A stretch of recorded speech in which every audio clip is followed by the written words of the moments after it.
یہ اس کا نام میں نے رکھا ہے الدرۃ البیضاء فی مناقب فاطمۃ الزہرا، سفید چمکتا ہوا موتی۔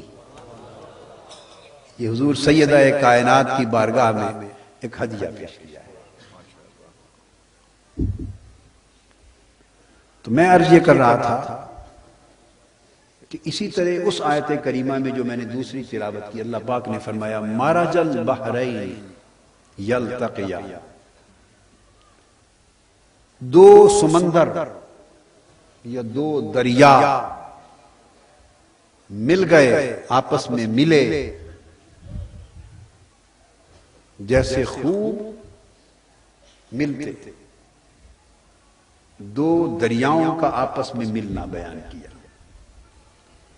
حضرت انس بن مالک رضی اللہ تعالیٰ عنہ حضور علیہ السلام کے جلیل القدر صحابی، قرآن مجید کی آیات کریمہ کی متعدد تفاسیر ہوتی۔ اللہ کا کلام چونکہ کلام لامحدود ذات کا ہے، اس لیے اس کلام کے معنی اور معارف بھی لامحدود ہیں، صرف ایک معنی پہ اسے محصور نہیں کرتے۔ امام فخر الدین رازی جیسے اکابر مفسرین کو دیکھیں تو ایک ہی آیت کے متعدد معانی، مطالب، معارف، موارد بیان کرتے چلے جاتے ہیں، اور وہ سب معارف اسی آیت کے اندر ہوتے ہیں، جیسے ایک ہیرے سے ہر سم سے طرح طرح کے رنگ کی شعاعیں نکلتی ہیں، تو قرآن کے کلام سے معانی اور معارف کی شعاعیں نکلتی ہیں۔ صاحب کتاب درر نے حضرت انس بن مالک رضی اللہ تعالیٰ عنہ سے جو روایت لی ہے، وہ فرماتے ہیں کہ مرج البحرین، دو دریاؤں کا ملنا، اس سے مراد یہ ہے کہ ایک دریا بحر ولایت علی ہے اور دوسرا دریا بحر طہارت و عصمت فاطمہ ہے۔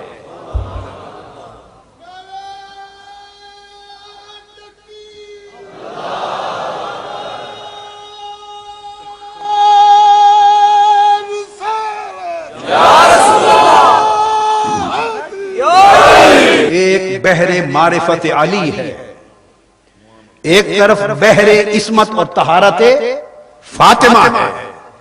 ولایت علی اور عصمت و طہارت فاطمہ کے دو سمندر مل گئے، مرج البحرین یلتقیان،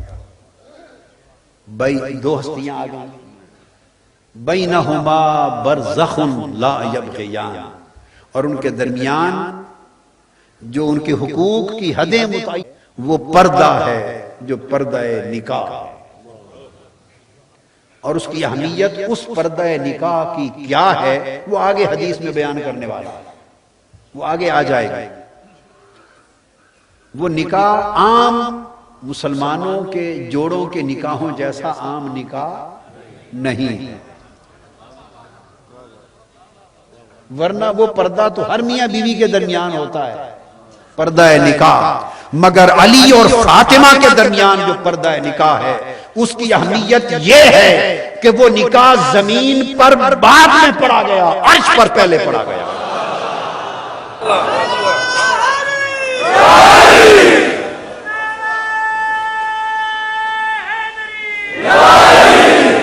وہ درمیان میں پردہ نکاح ہے۔ اس حدیث کو میں آگے لاؤں گا، اور پھر یخرج منہم اللؤلؤ والمرجان، پھر جب یہ دو سمندر بحر علی، بحر ولایت علی اور بحر طہارت فاطمہ، جب اس رشتہ نکاح کے ذریعے آپس میں ملے تو ان میں سے دو چیزیں نکلی، ایک لؤلؤ اور ایک مرجان، ایک موتی نکلا، ایک مرجان نکلا۔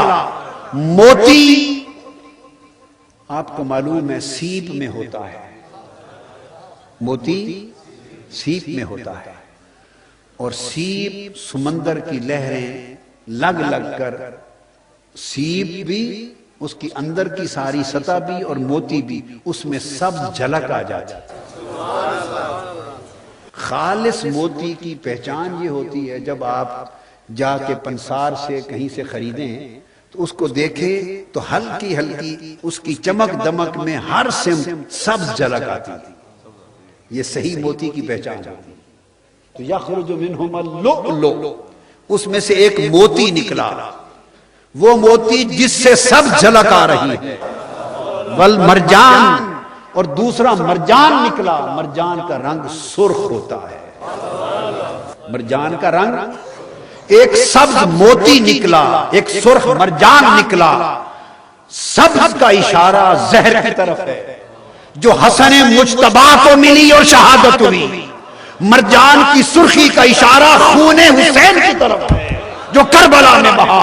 فرمایا دو سمندر بحر ولایت علی اور بحر طہارت فاطمہ ملے، اور ابر الہی پر مبنی نکاح کا پردہ تھا. اس رشتہ ازدواج سے ایک موتی بن کر حسن مجتبی نکلا اور مرجان پھر کر حسین مصطفیٰ نکلا.